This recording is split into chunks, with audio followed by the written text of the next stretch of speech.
आज हम फिर से लाए हैं एक बार नई कहानी। तो आज की कहानी है दिल छूने वाली, माँ का दिल और ममता, निस्वार्थ प्रेम की अनोखी कहानी। रमेश अब बड़ा हो गया था, पढ़ लिख कर अब उसकी एक अच्छी सी नौकरी शहर में भी लग गई थी। कुछ दिनों के बाद उसके माँ बाप ने उसकी शादी एक सुंदर और सुशील लड़की से करा दी, जो कि वह भी नौकरी करती थी। अब रमेश और पत्नी दोनों जॉब करते हुए एक साथ ही शहर में बस गए थे। कुछ दिनों के पश्चात रमेश के पिताजी अब इस दुनिया को छोड़कर चले गए, जिसके बाद उसकी माँ एकदम सी अकेली सी हो गई थी। जिसके बाद कुछ दिनों के बाद रमेश अपनी माँ को अपने साथ रहने के लिए शहर ले आया। जिसके बाद शहर में आकर रमेश की माँ खुद को एकदम अकेला पाती थी। इस तरह उन्हें भी अच्छा नहीं लगता था, लेकिन एक माँ अपने बेटे की हमेशा खुशी ही चाहती है, सो धीरे धीरे वह शहर में रहना भी सीख गई थी। लेकिन रमेश और उसकी पत्नी हमेशा अपनी माँ को समझाते रहते कि ऐसा मत करो, ऐसा मत करो, मतलब कि वे अपने आगे अपनी माँ को गांव की एक गंवार ही समझते थे। लेकिन माँ का दिल तो हमेशा से अपने बच्चों के लिए बड़ा ही होता है, सो वे सभी बातें चुपचाप सुनकर हाँ में हाँ मिलाकर रह जाती थी। एक दिन की बात है, सुबह रमेश की पत्नी को ऑफिस जल्दी जाना था, सो वह सब कुछ जल्दी से तैयार करके रमेश का खाना पैक करके ऑफिस चली गई। फिर उसके बाद रमेश भी जल्दी जल्दी तैयार होकर ऑफिस निकल गया था। फिर कुछ समय बाद रमेश की माँ ने देखा कि उसका बेटा तो खाने का लंच बॉक्स तो घर पर ही भूल चुका है। तो माँ ने बिना देर करते हुए फटाफट ऑफिस पहुंच गई और पास में एक कुर्सी पर बैठ गई, क्योंकि कंपनी में बाहर के व्यक्तियों को अंदर आने के लिए मना था।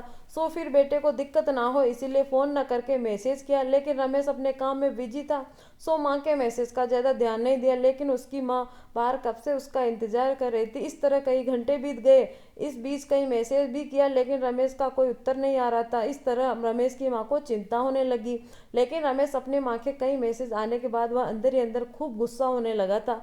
आज तो उसने तय कर लिया था कि आज घर जाकर माँ को खूब अच्छे से समझा देगा कि यह उसका गांव नहीं है, कुछ भी मनमानी करती रहेगी। इस तरह शाम हो गया। अब रमेश घर जाने के लिए कंपनी के बाहर निकला तो देखा उसकी माँ तो यहीं खड़ी थी, जिसे देखकर उसका गुस्सा अब सातवें आसमान पर था। बिना कुछ पूछे ही अपनी माँ को डांट फटकारने लगा।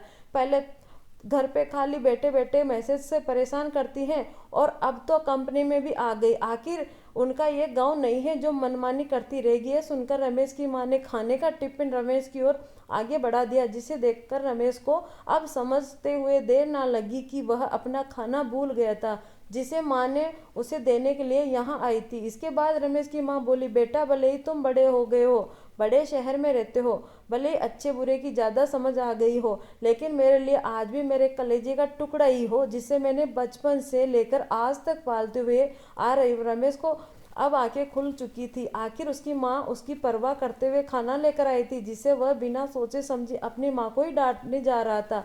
अब वह अपने किए पर पछतावा हो रहा है, जिसे देखकर माँ ने उसे एक बार फिर से अपने गले लगा लिया। और इस तरह रमेश अब आगे से खुद को माँ के लिए बदल लिया था। अब उनकी पहले से ज़्यादा अच्छे से देखभाल करने लगा, जिसके बाद माँ को अब शहर भी अच्छा लगने लगा था, क्योंकि अब उसका बेटा उसे फिर से मिल गया।